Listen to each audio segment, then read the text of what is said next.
theme park setup that's everything from a Saw movie, and that's what you go through if you're a pedophile. If you make it through all the challenges in all the 10 Saw movies, then you get to go to jail. And these white power fucks. Look at this guy with the fucking swastika in the middle of his fucking head. White power above his eyebrows. I just can't figure out, what does the top of his head say? Does that actually say hail?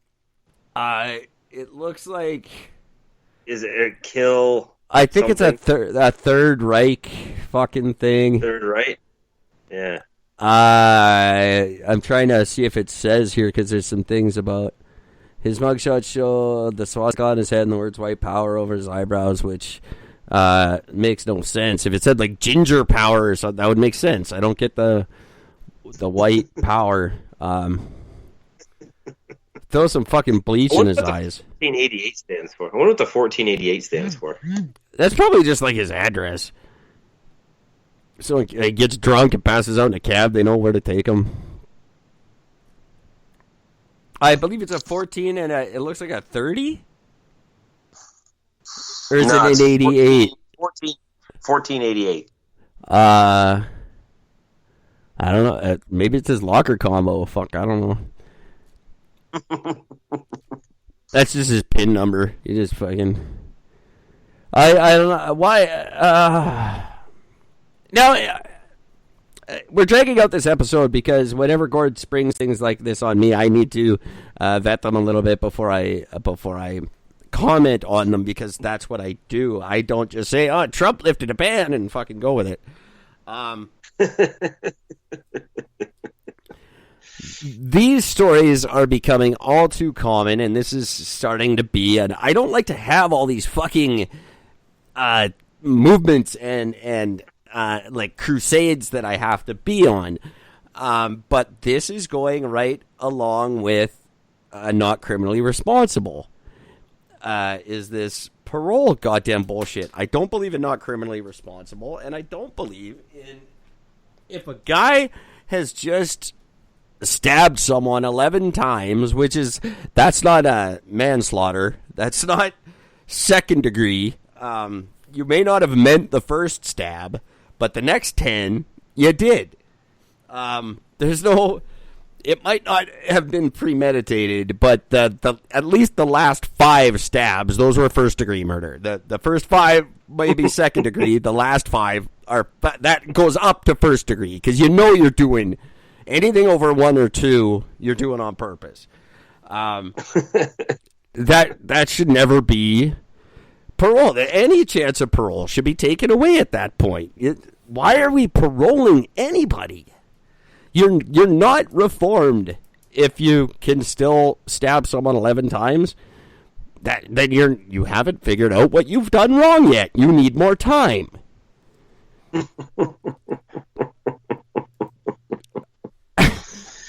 Yeah. What is going on? I don't know if the American parole board works the same way as Gord educated us on, that these people are just the fucking your college buddies who you just bring to the party, and you could be on the... I can't give you a real job, but you could be on the parole board.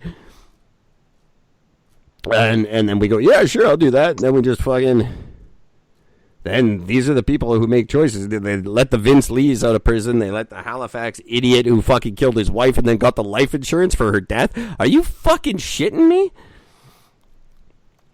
That wasn't parole. That was not criminally responsible. It's the same fucking bullshit thing. What is going on with our justice system? Don't they legally have to stop calling it that by now? There's no justice involved in any of these fucking decisions.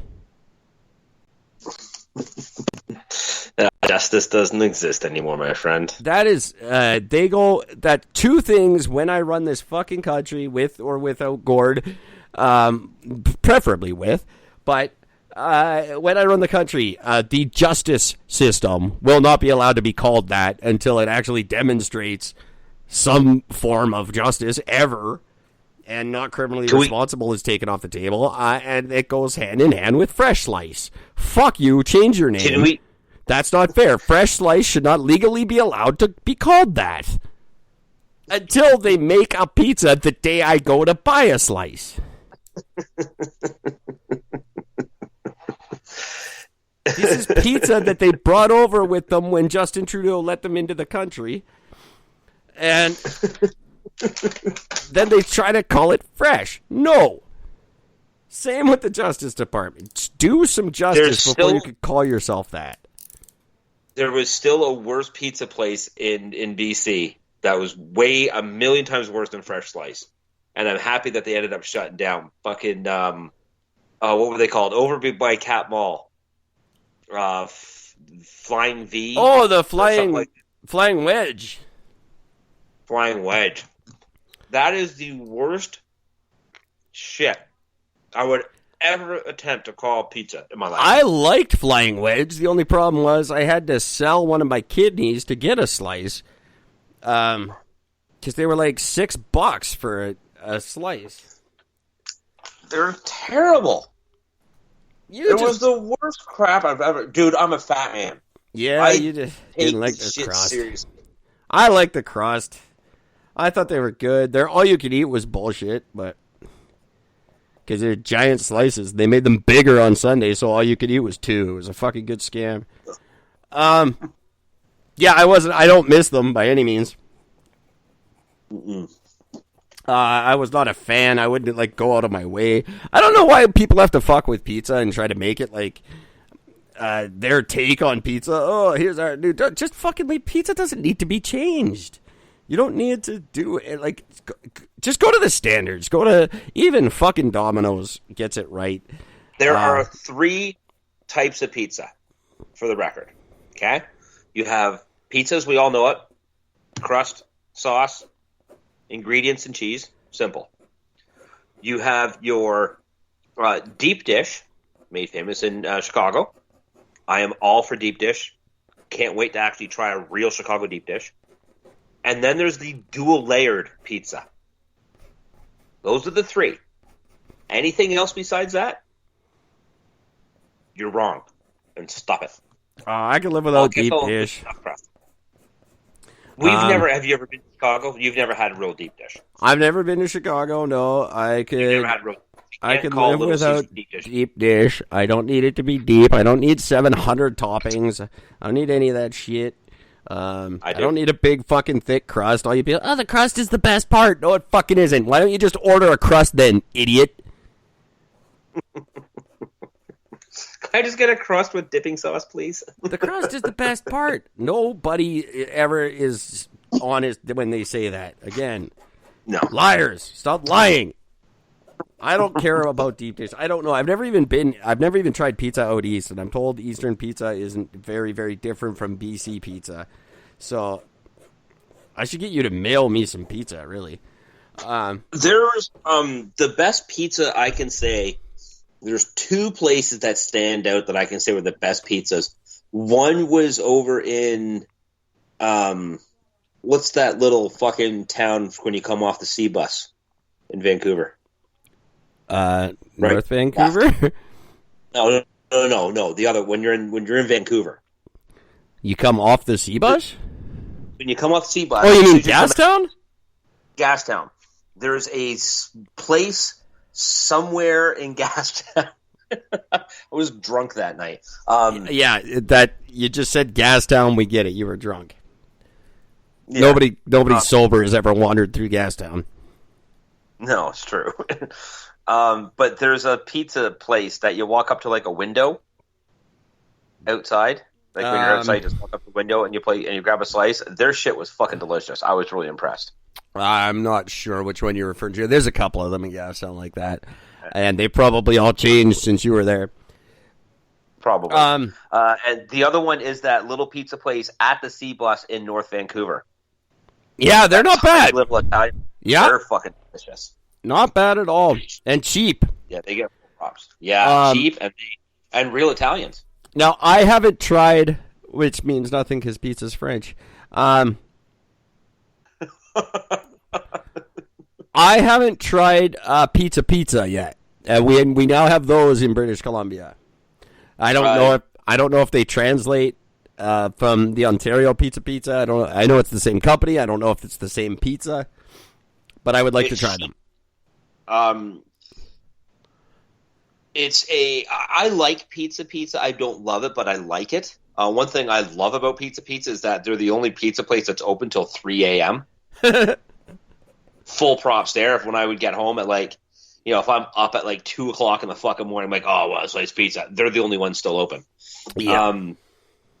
Their pizza is definitely, it's on the drier side. It is the probably least greasiest pizza on the market. So there's that. That's as far as I'm going to go with that. So, but other than that, I am tired. I need to go. I got a lot of shit I got to get organized for tomorrow. So, we really covered the gamut here. We kind of hit everything. The only other thing, actually, I did want to bring up, this is one of the very first articles I brought up. I just like how we could equate parole board malfunctions to pizza and make that an equally upsetting conversation. Seems. Those are two injustices that exist in the world, and neither one is worse than the other. That's just the kind of fair and balanced reporting you get from Eric and Gord. That's right. In Chicago, part of Cook County, there's a doctor by the name of Van Coynes. Did he get shot? I kid you not. No, he killed himself, actually. Van Coynes? If my name was Van Coynes, I might kill myself too. Now, here's the interesting thing. This guy was a very much loved pediatrician. So much so that he had more than 1,000 reviews and a perfect 5-star rating on this physician ranking forum thing that people go on. People love him. There are people who have been going to him. They bring their kids, their grandkids. Everybody loved this guy. He was amazing. Don't take your kids to a doctor based on fucking Yelp. Just don't. I agree. But he left a suicide note. And in his suicide note, which they're saying they wouldn't release the actual notes, I'm a little disappointed with, but nonetheless, the note was a little bit cryptic in its wording, but basically he apologized for not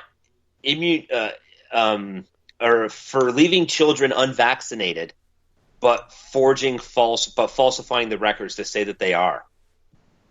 Oh, yeah, I've heard of that. So apparently there's a whole bunch, and this is not uncommon among anti-vaxxer doctors. But no, here's the crazy thing though: people who were even close to him, friends, family, nobody has ever heard him express anything anti-vaccine belief whatsoever. So he just went along with it. Did he forge the documents on behalf of parents? Like, who requested that he do it? Or what was his motivation for forging the documents? Nobody knows, because he was just doing it. Some people would go in, like one lady said that she found, like when she found out about that when this first came out, she's like, we watched him give the shot, and when she got her kid tested, he actually wasn't immunized for it. So he was fake. He would give them shots, but he would literally give the placebo effect shots. Wow. That's something. So he falsified everything. And they're they're not saying it was everybody, but. So it wasn't anti-vaxxer parents asking him to say their kids are vaccinated so they could get into school or something. I'm assuming there was some of that, but it was also others. He was falsely. So people would take their kids in to be vaccinated. He would say he was vaccinating them, and he wasn't. That's right. And then falsely lie on the record and say that he his plan must have been to prove something about vaccination. Like maybe, oh, look at all these kids, haha, they weren't vaccinated and none of them got sick, so you're wrong. Kind of, he must